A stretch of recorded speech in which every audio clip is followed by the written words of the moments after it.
부모나 아니면 그 형제들끼리 하지 말아야 될 행동들은 있습니다. 남의 집 아들이고 남의 집 딸은 인지를 하십니다. 객관적으로 얘기들 잘 하세요, 그런 분들은. 근데 내 아들 내 딸은 그렇게 하면 진짜로 안 되는 거예요.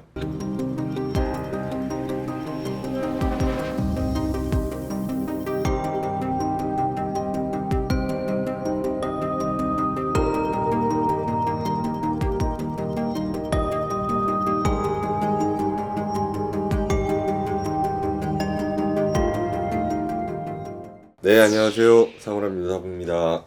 네, 선생님. 네. 자녀를 공부시키시는 부모님들에 대해서 한번 여쭤보려고 하는데 네. 이 공부하는 자녀에게 절대로 하면 안 되는 행동이 있다고 하면 뭐가 있을까요? 많죠. 되게 많습니다. 근데 이제 공부하는 자녀한테 어떤 부모 입장에서 하지 말아야 되는 행동, 그거는 이제 누가 주체가 될 거냐에 따라서 이제 틀려지는 부분들인데요. 뭐 요즘에는 우리나라도 어떤 아파트 뭐 이런 어떤 뭐라 그러죠, 같이 하는 그 다른 가구들하고 하면서도 뭐 진짜 집집마다 돌아다니면서 이렇게 부탁드리고 다닌다 하잖아요. 우리 애가 이제 올해 고3이니까 조금 좀 조심 좀 해주세요 뭐 이러고 돌아다닌다고 하는데, 그런 거보다는 어떤 집안에서 부모나 아니면 그 형제들끼리 하지 말아야 될 행동들은 있습니다. 그리고 그 행동들 중에는 이거는 이제 어떤 그 사주학적인 부분도 있지만 심리학적으로 안정을 시켜줘야죠. 근데 안정을 시키는 방법은 여러 개가 있어요. 우리가 속된 말로 불을 끌 때에도 물을 갖다가 부어서 불을 끌 거냐, 아니면 헝겊 같은 걸로 덮어서 끌 거냐, 아니면 더 큰 불을 질러서 끌 거냐, 뭐 이런 방법들이 있듯이 우리 아들, 딸이 어떤 상황인지를 정확히 보고 거기에 맞춰서 주변에선 그거에 맞춰서 도와줘야 되는데, 아들, 딸들의 상황을 정확히 인지하지 못한 상태에서 부모님들이 강제적으로 뭔가를 한다? 이거는 다 잘못된 겁니다. 그러면 우리 자녀들의 어떤 그 상황을 알아야 되거든요, 부모가. 그러면 이런 게 있어요. 우리 애는 저희한테 상담하러 오셔서 이렇게 같이 왔어. 엄마 따라서 이제 자제분들이 같이 와서 이제 뭔 얘기를 하면 엄마가 막 나서서 말씀을 하십니다. 우리 애는요 이렇고 저렇고요, 우리 애는 이래요 저래요, 이런 말씀을 하세요. 그럼 저는 그냥 어떨 때는 만질 때도 있고, 그게 아닐 때는 그냥 웃어요. 그리고 아유 어머니 가만히 계셔보세요. 그리고 이 친구한테 얘기를 하죠. 그럼 이 친구가 엄마 때문에 얘기를 못해요. 그럼 엄마 나가보라고. 그러면 이 엄마 없으니까 얘기 좀 해봐. 울어요, 애들이. 왜 우냐면 부모가 원하기 때문에 자기는 그렇게 살고 있습니다예요. 나는 그게 너무 힘듭니다고, 나는 그거 아닙니다. 근데 부모님이 원하니까 나는 저렇게밖에 할 수 없어요. 근데 그 과정 속에서 진짜 소위 얘기하는 내 부모님에 대한 어떤 존경, 존중 때문에 그렇게 하는 친구가 있고, 반대로 그걸 안 하면 경제적인 지원을 안 해주니까 하는 친구가 있어요. 그러면 어떤 상황이 됐든지 간에 이 친구한테는 되게 가혹한 거예요. 본인들 스스로가 내 부모님을 존중하고 존경하니까, 내 부모님의 예의니까 내가 우리 부모님이 좋아하는 걸 내가 하기 싫더라도 해야지 하는 친구는 참 착한 학생들인데, 엄마 아빠가 해달라는 걸 안 하고 그거를 안 하면 엄마 아빠가 용돈을 끊어, 뭔가를 또 통제해, 뭐해. 그러니 저한테 대놓고 하는 애들이 뭐라고 하냐 이런 얘기도 합니다. 들어도 어떻게 해요? 치사해도 해야죠. 그렇게 얘기를 해요, 대놓고. 그냥 부모한테도 치사하다는 표현을 해요. 그거는 그런 친구들이 과연 나중에 어떻게 될까? 그러면 저는 이랬으면 좋겠어요. 공부하는 자녀한테 하지 말아야 되는 행동, 해야 되는 행동.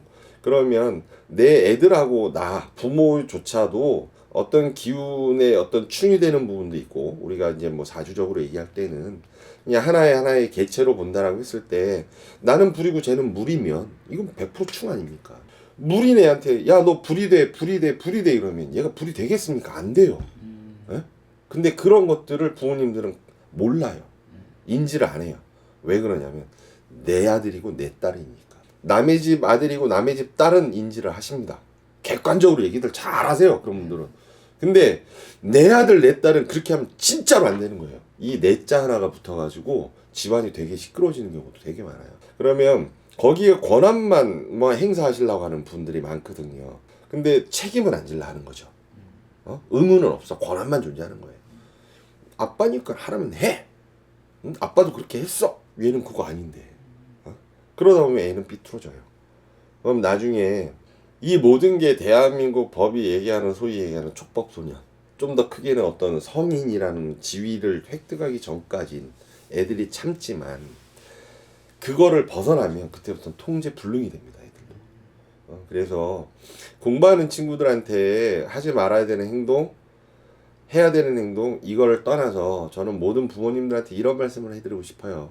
내 피와 살을 받아서 나온 내 자손이지만 내 자식조차도 존중해야 되는 개체다. 새로운 하나의 인격체고 인간이다 라고 보고 그 친구에 대해서 정확히 인지를 하고 내가 거기에 맞춰주고 또 내가 거기에 바래준다면 자연스럽게 해야 될 행동과 하지 말아야 될 행동은 구분이 되지 않을까. 우리 친구가 책 보는 거 좋아하는데 엄마 아빠는 다 음대 교수님, 미대 교수님이에요. 어려서부터 피아노 가르쳐, 미술 가르쳐, 바이올린 가르쳐, 또 뭐 가르쳐 계속 하면서 고등학교까지 왔어요. 근데 얘는 학교 가서도 수업 시간에 책만 읽어요. 학원은 가서 그림 그리고 뭐 피아노 뭐 하고 엄마 아빠 뜻이 그러니까 엄마 아빠끼리 싸웁니다. 음대 가야지, 미대 가야지 이러고 싸워요. 애는 가만히 있어요. 엄마 아빠가 알아서 해요. 나는 가란 대로 갈게. 왜? 그거에 대한 또 잘해요 또. 근데 그 친구는 거기 가서도 대학을 갔어요. 진짜. 그래서 갔는데 중요한 건 대학 가서 학점이 다 D, 뭐 F. 왜? 공부를 안 합니다. 이유는 안 들어가요 강의에. 책 보러 다니고 글 쓰러 다니고 자기 스스로가 어떤 뭐 신문사 어떤 뭐 이런데 그런데 인턴 뭐 알바처럼 막 이런 거 하러 다니고 부모님 난리가 났죠. 내가 너를 어떻게 가르쳤는데. 하지 말아야 되는 행동이었죠. 그러면 부모님들이 나는 그쪽에 어떤 사회적인 지위를 갖고 계시고 해서 내가 그거를 자손한테 취미 삼아 가르쳐주고 너도 아빠 엄마도 이렇게 활동을 하고 있으니 그러면 너도 우리 가족이니까 이 정도는 한번 해봐. 이 정도는 괜찮지만 그거를 강요를 해서 걔를 이렇게 보내놨고 그 친구나 결국에 대학에서 지가 자퇴해버렸어요. 휴학도 안 되는 거죠. 학점이 뭐 다 뭐 재수강해야 되고 뭐 난리가 나 있으니까 자퇴하고 결국에는 2년인가 있다가 다시 지 소질대로 그쪽으로 돌았어요. 네, 돌았는데 더 재밌는 건 뭐냐면 그쪽 세계에 가서 그림도 잘 그려, 음악도 잘해, 대스타가 돼버린 거예요. 이렇게 얘를 처음부터 그쪽으로 갔으면 얘한테는 2, 3년이라는 세월이 안 없어졌을 거 아니에요. 근데 부모님이 욕심이죠. 그런 건 하지 말아야 돼요. 부모님들이 우리 커가는 친구들한테 우리 애들한테 하지 말아야 될 행동, 해야 될 행동 기준은 없습니다. 단 제가 말씀드린 기준은요, 애를 정확히 기준을 잡으시라는 거죠. 우리 애들을 정확히 확인을 하시고 파악을 하시고 그 대신 거기에는 내 아들 내 딸 하지 마시고 객관적인 친구로 판단을 하셔서 그 우리 애들한테 맞는 것만 해주시고 안 맞는 건 하지 마세요. 그게 정답인 것 같습니다. 감사합니다. 감사합니다. 네.